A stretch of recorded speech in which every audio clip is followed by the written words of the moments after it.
Hey guys, ఎలా ఉన్నారు? Government job, సొసైటీలో గవర్నమెంట్ జాబ్కు ఉండే వాల్యూనే వేరు. అందరూ గవర్నమెంట్ జాబ్కు ఉండే వాల్యూనే చూస్తారు. బట్ గవర్నమెంట్ జాబ్ రావడానికి ఒక వ్యక్తి పడే కష్టాన్ని ఎవరు పెద్దగా పట్టించుకోరు. ఒక మంచి గవర్నమెంట్ జాబ్ రావాలంటే రోజుకి చాలా గంటలు చదవాలి. రోజు మార్నింగ్ లేచి డెస్క్ దగ్గర కూర్చొని current affairs, history, politics, mock test, ఇదే వాళ్ళ డైలీ రొటీన్. కొంతమంది అయితే సంవత్సరాల పాటు ఇదే రొటీన్ని ఫాలో అవుతారు. ఇంకా ప్రిపరేషన్కి అయ్యే ఖర్చు గురించి అయితే స్పెషల్గా చెప్పాల్సిన పని లేదు. ప్రిపరేషన్ కోసం ఉన్నదంతా ఖర్చు చేస్తారు. ఎందుకంటే వాళ్ళకి తెలుసు ఒక్క గవర్నమెంట్ జాబ్ వస్తే వాళ్ళ లైఫ్ సెట్ అయిపోతుందని. ఇంత కష్టపడి ఇంత ఖర్చు చేసి ఎగ్జామ్ రాసి రిజల్ట్ వచ్చిన తర్వాత ఆ ఎగ్జామ్కి సంబంధించిన పేపర్ లీక్ అయిందని తెలిస్తే ఆ వ్యక్తి పరిస్థితి ఎలా ఉంటుందో ఇమాజిన్ చేసుకోండి. ఇప్పుడు జార్ఖండ్లో వేల మంది పరిస్థితి కూడా ఇదే ఇంట్రో ఆల్రెడీ విన్నట్లు అనిపిస్తుంది కదా. ఎగ్జాక్ట్లీ నీట్ పేపర్ లీక్ వీడియోలో కూడా ఇదే టైపు ఇంట్రో వినుంటారు. ఇంట్రో ఒక్కటే కాదు, నీట్లో లాగానే ఎంతోమంది ఆస్పిరెంట్స్కి అన్యాయం జరిగింది. ఆ నీట్ ప్రొటెస్ట్ ఇన్స్పిరేషన్తోనే జార్ఖండ్లో కూడా ఇప్పుడు ప్రొటెస్టులు జరుగుతున్నాయి. జార్ఖండ్లో ఏం జరుగుతుందో ఈ వీడియోలో మనం డీటెయిల్గా తెలుసుకుందాం. వీడియోని తప్పకుండా లైక్ చేసి ఎక్కువ మందికి రీచ్ అయ్యేలాగా షేర్ చేయండి. అందరూ తెలుసుకోవాల్సిన విషయం ఇది. గవర్నమెంట్ ఎగ్జామ్ అనేది చాలా మందికి ఒక కెరియర్ ఆప్షన్, కానీ రూరల్ ఏరియాస్లో లేదా లోయర్ మిడిల్ క్లాస్ వాళ్ళకి అదొక సేఫెస్ట్ బ్రిడ్జ్. వాళ్ళ జీవితాలని ఒక డిఫరెంట్ లైఫ్కి కనెక్ట్ చేసే బ్రిడ్జ్ అది. అండ్ జార్ఖండ్లో లోయర్ మిడిల్ క్లాస్ వాళ్ళు ఎక్కువ. ఇన్ఫ్యాక్ట్ జార్ఖండ్లో వాళ్ళకి గవర్నమెంట్ ఎగ్జామ్ ఎంత అవసరం అనేది 2025లో జరిగిన పీరియాడిక్ లేబర్ ఫోర్స్ సర్వే క్లియర్గా ఎక్స్ప్లెయిన్ చేస్తుంది. ఈ సర్వే ప్రకారం జార్ఖండ్లో 15 అండ్ అబోవ్ ఏజ్ గ్రూప్లో ఓన్లీ 13.7% వాళ్ళు మాత్రమే రెగ్యులర్ శాలరీడ్ వర్క్ చేస్తున్నారు. 68% మంది సెల్ఫ్ ఎంప్లాయిడ్గా ఉన్నారు. ఇంకా అన్ఎంప్లాయ్మెంట్ విషయానికి వస్తే 15 to 29 ఏజ్ గ్రూప్లో 8.2% అన్ఎంప్లాయ్మెంట్ ఉంది. ఇదే అర్బన్ ఏరియాలో అయితే 26.6% ఉంది. ఇప్పుడు అన్ఎంప్లాయ్మెంట్ రేట్ తక్కువ ఉన్నా కూడా ప్రతి ఒక్కరికి సేఫ్ అండ్ సెక్యూర్ జాబ్ ఉన్నట్లు కాదు. ఒక వ్యక్తి ఫామ్లో రోజుకి కొన్ని గంటలు పనిచేస్తున్నా కూడా ఈ డేటా ప్రకారం ఆ వ్యక్తి ఎంప్లాయిడ్ అనే రిజిస్టర్ అవుతుంది. జార్ఖండ్లో ఎంతో మంది అన్స్టేబుల్ డైలీ వర్క్ చేస్తూనే ఉన్నారు. సో అలాంటి వాళ్ళందరికీ సేఫ్ అండ్ సెక్యూర్ జాబ్ లేనట్లే. ఇలాంటి వాళ్ళకి గవర్నమెంట్ జాబ్ అనేది ఒక డిఫరెంట్ లైఫ్ని ఆఫర్ చేస్తుంది. రెగ్యులర్ శాలరీ, రెస్పెక్ట్ ఆటోమేటిక్గా వచ్చేస్తాయి. అందుకే ఎంతో మంది ఆస్పిరెంట్స్ రాంచీ, హజారీబాగ్కి ఎన్నో ఏళ్ళు కోచింగ్ సెంటర్స్లో మగ్గిపోతూ ఉంటారు. రెంట్లు, బుక్లు, ఫార్మ్స్, ఎగ్జామ్ ఫీ అంటూ ఫ్యామిలీ సేవింగ్స్ని ఖర్చు చేస్తూ ఉంటారు. సో ఎగ్జామ్ డిలే అయినా లేదా క్యాన్సిల్ అయినా దాని ఎఫెక్ట్ డైరెక్ట్గా పడేది ఆస్పిరెంట్స్ మీదనే. ఇంకా కాంపిటీషన్ విషయానికి వస్తే 2024 JSSC గ్రాడ్యుయేట్ లెవెల్ రిక్రూట్మెంట్కి 6.5 లక్షల మంది క్యాండిడేట్స్ రిజిస్టర్ అయ్యారు. రిలీజ్ చేసిన పోస్టులు ఏంటో తెలుసా? 2025 పోస్టులకి 6.5 lakh క్యాండిడేట్స్. అంటే కాంపిటీషన్ ఏ రేంజ్లో ఉందో అర్థం చేసుకోండి. సో అంత కాంపిటీషన్ ఉన్న ఎగ్జామ్కి సంబంధించిన క్వశ్చన్ పేపర్ లీక్ అయినా లేదా ఏ క్యాండిడేట్ అయినా చీట్ చేసినా జెన్యూన్గా అటెంప్ట్ చేసే వాళ్ళకి వచ్చే కోపం, ఫ్రస్ట్రేషన్ ఎలా ఉంటాయో మనం ఒకసారి ఇమాజిన్ చేసుకోవచ్చు. మెల్లిగా వాళ్ళ కోపం పెరిగి ఈ ఎగ్జామ్ సిస్టమ్ మీద నమ్మకం పోతుంది. అండ్ జార్ఖండ్లో ఎగ్జాక్ట్గా ఇదే జరిగింది. అయితే ఈ నమ్మకం అనేది సడన్గా పోయింది కాదు, కొన్ని ఏళ్ల నుంచి లేయర్ బై లేయర్ పోతూ వస్తుంది. Jharkhand as a state year 2000 November 15న ఫామ్ అయింది. Under article 315 of the constitution జార్ఖండ్లోని సీనియర్ ఆఫీసర్స్ని పబ్లిక్ సర్వీస్ కమిషన్ రిక్రూట్ చేస్తుంది. స్టాఫ్ లెవెల్ పోస్టులని JSSC హ్యాండిల్ చేస్తుంది అనమాట. అయితే టైం గడిచే కొద్దీ రిక్రూట్మెంట్లో ప్రాబ్లమ్స్ రావటం మొదలయ్యాయి. జార్ఖండ్లో కండక్ట్ చేసిన first and second JPSC civil service ఎగ్జామ్స్లో అవకతవకలు రావడంతో ఆ కేసు CBIకి వెళ్ళింది. ఆ కేసెస్ ఎప్పటికీ కూడా పెండింగ్లో ఉన్నాయి. అండ్ పొలిటికల్ ఆర్గ్యుమెంట్స్లో ఎప్పటికి కూడా ఆ కేసెస్ గురించి వినిపిస్తూ ఉంటుంది.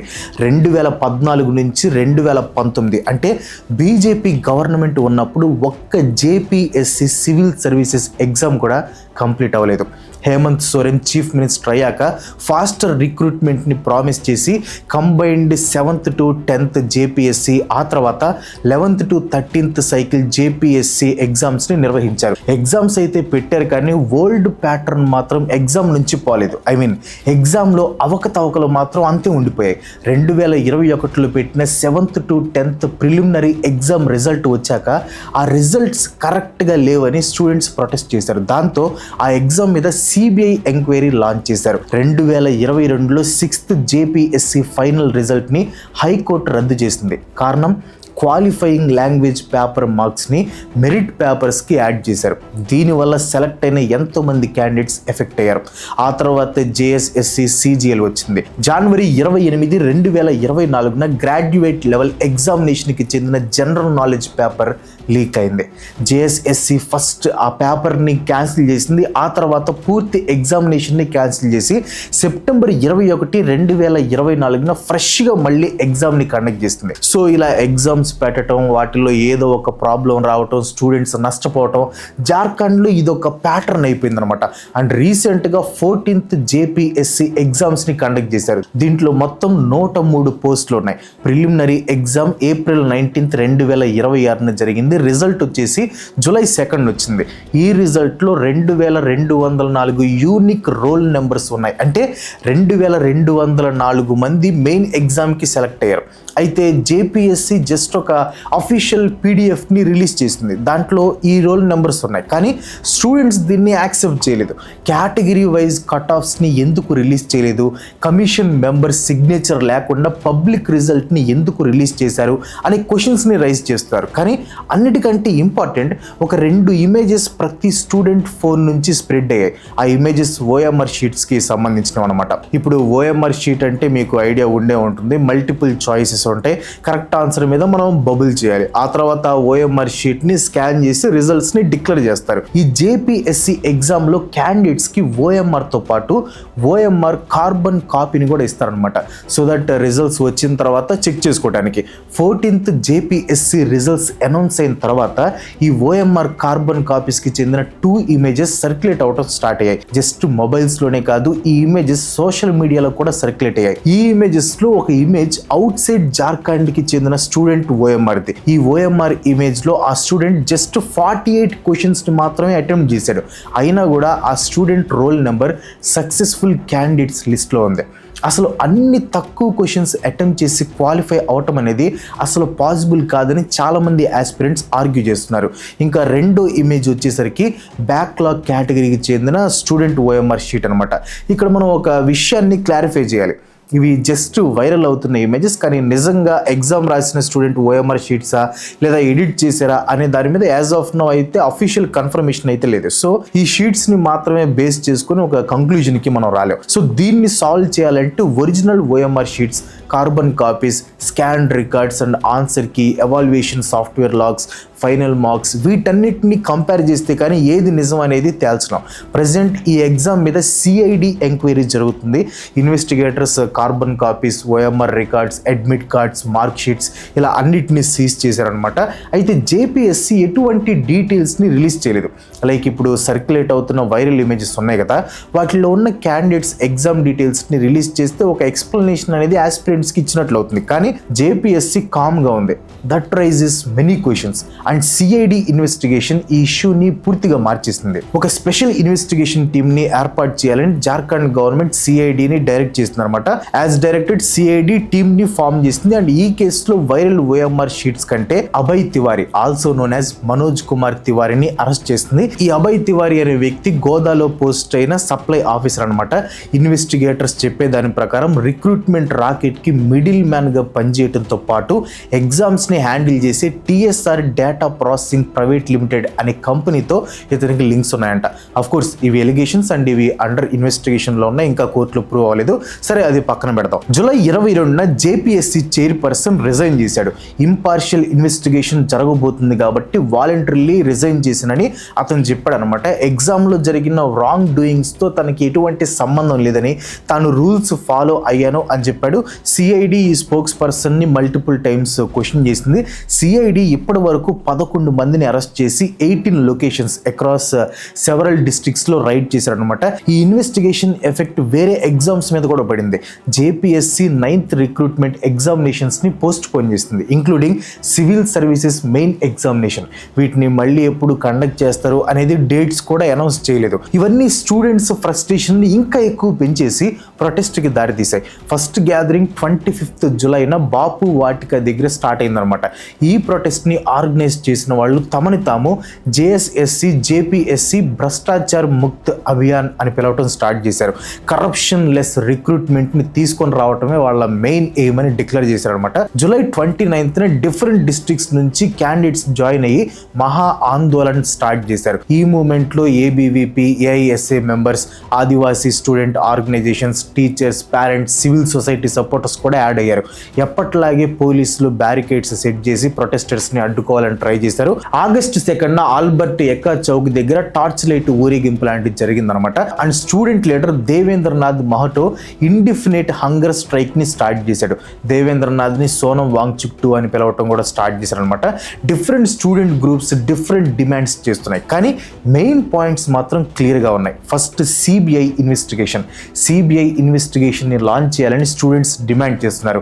అండ్ కొంతమంది స్టూడెంట్స్ ఈడీని ఇన్వాల్వ్ చేసి మనీ లాండరింగ్ కూడా జరిగిందా లేదా అని కనిపెట్టాలని డిమాండ్ చేస్తున్నారు. సెకండ్ వచ్చేసి 14th జేపీఎస్సీ ఎగ్జామినేషన్ని క్యాన్సిల్ చేసి ఫ్రెష్ టెస్ట్ని కండక్ట్ చేయటం.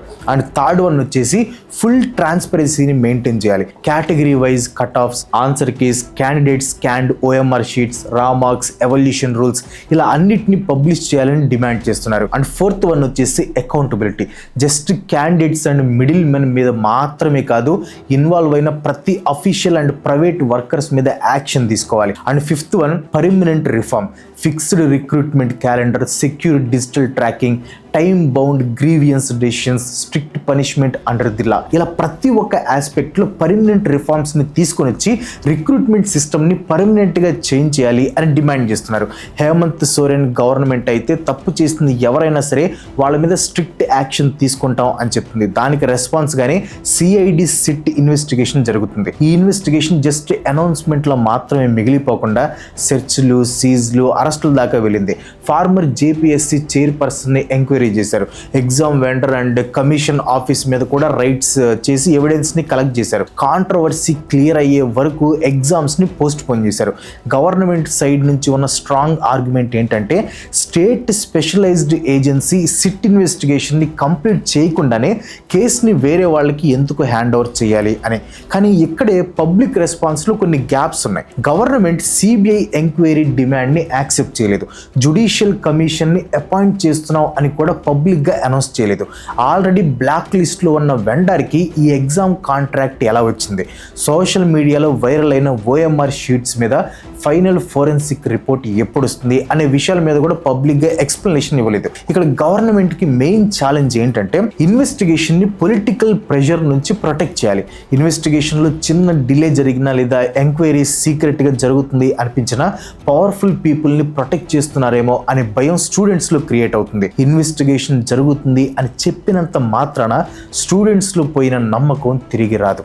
కంటికి కనిపించే పక్కా డాక్యుమెంటెడ్ ఎవిడెన్సెస్ చూపించినప్పుడే ఆ నమ్మకం అనేది తిరిగి వస్తుంది. జేపీఎస్సీ అఫీషియల్ రిజల్ట్ నోటీస్లో హైకోర్టు జూన్ 30th ఇచ్చిన ఆర్డర్ ప్రకారం జూలై 2nd ప్రిలిమ్స్ రిజల్ట్స్ ని పబ్లిష్ చేశామని చెప్పారు. తర్వాత మెయిన్స్ ఎగ్జామ్ కి అప్లికేషన్ ని ఓపెన్ చేశారు. కానీ వెంటనే మెయిన్స్ ఎగ్జామ్ తో పాటు ఇంకొక 8 రిక్రూట్మెంట్ ఎగ్జామ్స్ ని కూడా సడన్ గా పోస్ట్ పోన్ చేశారు.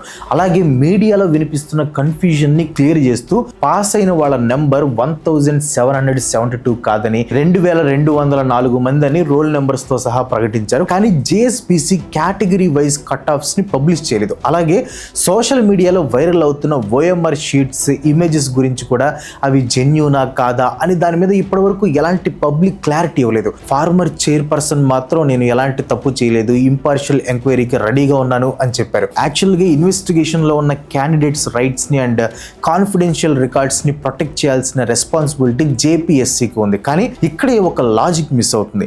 ఎగ్జామ్ ముందు సీక్రెసీ ఉండాలి, కరెక్టే, బట్ ఎగ్జామ్ తర్వాత ట్రాన్స్పరెన్సీ కూడా ఉండాలి. క్యాండిడేట్స్కి ట్రస్ట్ రావాలంటే రిజల్ట్స్ ఎలా వచ్చాయి, కట్ ఆఫ్స్ ఎలా డిసైడ్ చేశారు, రికార్డ్స్ ఎలా ఆడిట్ చేశారు అనే డీటెయిల్స్ క్లియర్గా తెలియాలి. JSSC case, 14th JPSC case రెండు సపరేట్ ఇష్యూస్. కాకపోతే ప్రొటెస్టర్స్ మాత్రం రెండు కేసెస్ని కనెక్ట్ చేస్తున్నారు. సెప్టెంబర్ 2024 CGL రీ ఎగ్జామినేషన్ గురించి జేఎస్ఎస్సీ హైకోర్టుకి చెప్పింది ఏంటంటే హండ్రెడ్స్ ఆఫ్ సెంటర్స్లో దాదాపు 3 లక్షల మంది క్యాండిడేట్స్ ఎగ్జామ్ రాశారు. ఎగ్జామ్ రాసిన తర్వాత కంప్లైంట్స్ వచ్చాయి, కానీ డిజిటల్ లీక్ క్లెయిమ్స్ని ప్రూవ్ చేయడానికి కావాల్సిన ఒరిజినల్ ఫోన్లు కానీ అవసరమైన మెటీరియల్ కానీ కంప్లైంట్ చేసిన వాళ్ళు సబ్మిట్ చేయలేదని జేఎస్ఎస్సి చెప్పింది. ఇంటర్నల్ కమిటీ ఎలిగేషన్స్ని ఎగ్జామిన్ చేసి అవి ప్రూవ్ అవ్వలేదు అని కంక్లూడ్ చేసింది. తర్వాత హైకోర్టు సిట్ కలెక్ట్ చేసిన మెటీరియల్ని కూడా ఎగ్జామిన్ చేసింది. కోర్టుకి ఒరిజినల్గా లీక్ అయిన క్వశ్చన్ పేపర్ దొరకలేదు.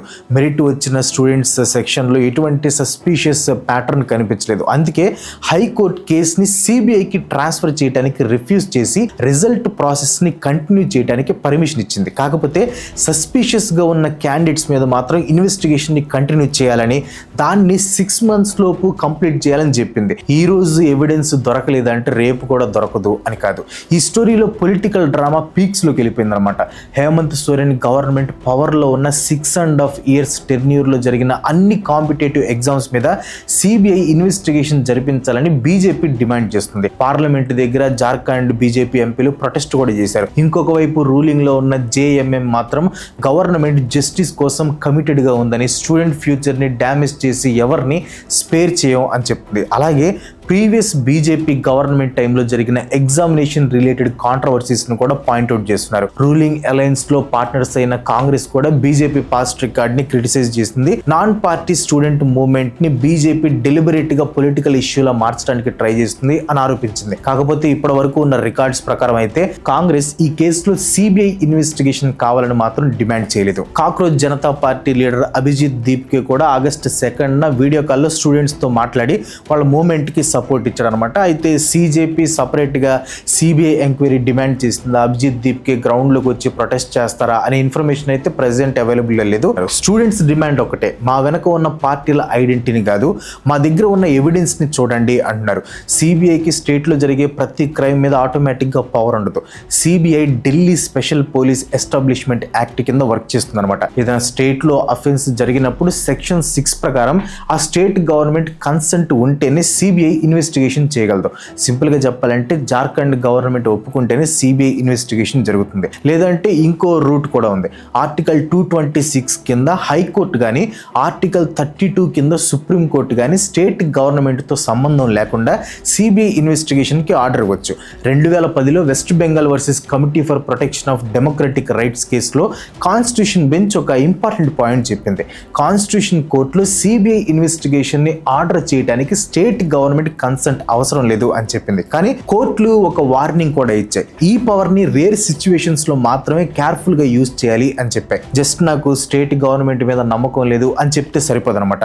సిబిఐ ఎంక్వైరీ కావాలంటే కోర్టు ముందు చాలా స్ట్రాంగ్ ఇనిషియల్ ఎవిడెన్సెస్ ఉండాలి. ఫెయిర్ ఇన్వెస్టిగేషన్ కి థ్రెట్ ఉందా, పవర్ఫుల్ పర్సన్స్ ఎవరైనా ఇన్వాల్వ్ అయ్యారా, ఇంటర్ స్టేట్ కనెక్షన్స్ ఏమైనా ఉన్నాయా, లేదా ఫండమెంటల్ రైట్స్ ని ఎఫెక్ట్ చేసే ఇష్యూనా అనే డీటెయిల్స్ ని కోర్టుకి సబ్మిట్ చేయాలన్నమాట. అందుకే ప్రీవియస్ జేఎస్ఎస్సి సిజిఎల్ కేసులో హైకోర్టు సిబిఐకి ట్రాన్స్ఫర్ చేయడానికి రెఫ్యూజ్ చేస్తుంది. అండ్ సిట్ ఇన్వెస్టిగేషన్ బయాస్డ్గా ఉందని ప్రూవ్ కాలేదు. ప్రెసెంట్ జేపీఎస్సి కేసు ఫ్యాక్ట్స్ మాత్రం డిఫరెంట్గా ఉన్నాయి. అండ్ ఇన్వెస్టిగేషన్ ఇంకా డెవలప్మెంట్లో ఉంది. అరెస్టులు, ఎగ్జామ్ వెండర్ని క్వశ్చన్ చేయటం, ఓఎంఆర్ కార్బన్ కాపీస్ని రికవర్ చేయటం, అఫీషియల్స్ మీద ఎంక్వైరీ లాంటి డెవలప్మెంట్స్ జరుగుతున్నాయి. కానీ ఇన్వెస్టిగేషన్ లీగల్గా జరిగిందా లేదా అనేది కోర్టులో డిసైడ్ చేయాలి. ఎగ్జామ్ అనేది జస్ట్ ఒక రోజులో జరిగేది కాదు, అదొక long chain process. Question paper prepare చేయడం దగ్గర నుంచి files transfer, paper printing, transport, examination centres selection, OMR sheets sealing, scanning, మార్క్స్ని క్యాలిక్యులేట్ చేసే సాఫ్ట్వేర్, కీ అబ్జెక్షన్స్, ఫైనల్గా మెరిట్ లిస్ట్ దాకా ప్రతి హ్యాండ్ ఓవర్ దగ్గర ఎక్కడో ఒక చోట వీక్ పాయింట్ ఉంటుంది. చీటింగ్ నెట్వర్క్స్ యూజువల్గా అలాంటి లింక్ కోసం ఎదురు చూస్తూ ఉంటాయి. జార్ఖండ్లో ఆల్రెడీ 2023 నుంచే టఫ్గా ఉండే యాంటీ చీటింగ్ లాని ఇంప్లిమెంట్ చేస్తున్నారు. ఇర్రెగ్యులారిటీస్లో ఇన్వాల్వ్ అయితే long term prison punishments, heavy fines ఉన్నాయి. ఈ ప్రొటెస్ట్ జస్ట్ ఒక ఎగ్జామ్ గురించి మాత్రమే కాదు, ఒక కమిషన్ గురించి కూడా కాదు, ఇది ట్రస్ట్ గురించి. సోషల్ మీడియాలో వైరల్ అవుతున్న ఓఎంఆర్ షీట్స్ ఎలిగేషన్స్ రేపు ఇన్వెస్టిగేషన్లో కంప్లీట్గా నిజమని ప్రూవ్ కావచ్చు, కాకపోవచ్చు. ప్రొటెస్ట్ చేస్తున్న స్టూడెంట్స్కి క్లియర్ ఎవిడెన్స్ బేస్డ్ ఆన్సర్ ఖచ్చితంగా అందాలి. యూత్కి ఎగ్జామినేషన్ సిస్టమ్ మీద నమ్మకం పోతే స్లోగా మన కంట్రీలో ఉన్న అన్ని సిస్టమ్ల మీద కూడా వాళ్ళకి నమ్మకం పోతుంది. ఆ తర్వాత తర్వాత ఎన్ని వేల జాబ్స్ నోటిఫికేషన్ రిలీజ్ చేసినా ఆ పోయిన నమ్మకం మాత్రం తిరిగి రాదు. అది డెవలప్ అవుతున్న మన కంట్రీకి అస్సలు మంచిది కాదు. ఇప్పుడు జార్ఖండ్ ముందు ఉన్న క్వశ్చన్ ఓఎంఆర్ షీట్ మారిందా లేదా అని కాదు. స్టేట్ గవర్నమెంట్ ట్రూత్ని క్విక్గా ఆర్డినరీ స్టూడెంట్ కూడా నమ్మేలా బయటకు తెస్తుందా లేదా అనేది ఇక్కడ మెయిన్ క్వశ్చన్. లీడర్స్ మారొచ్చు, ఆఫీసర్స్ మారొచ్చు, కానీ నమ్మకం కోల్పోయిన యూత్తో ఏ కాన్స్టిట్యూషన్ ముందుకు వెళ్ళదు. ఈ స్టోరీలో గెలవాల్సింది పాలిటిక్స్ కాదు, ట్రూత్ మాత్రమే. ఈ వీడియో మీద మీ ఒపీనియన్ ఏంటో కింద కామెంట్లో తప్పకుండా చెప్పండి. ఈ వీడియో మీకు వర్త్ అనిపిస్తే ఒక లైక్ కొట్టి మీ ఫ్రెండ్స్ అండ్ ఫ్యామిలీకి షేర్ చేయండి. ఇలాంటి వీడియోస్ మళ్ళీ నాకు సపోర్ట్ చేయాలనుకుంటే వెంటనే మన ఛానల్ సబ్స్క్రైబ్ చేసుకొని ఇంకో మంచి ఎపిసోడ్తో మళ్ళీ కలుసుకుందాం. అంతవరకు సెలవు. Bye bye.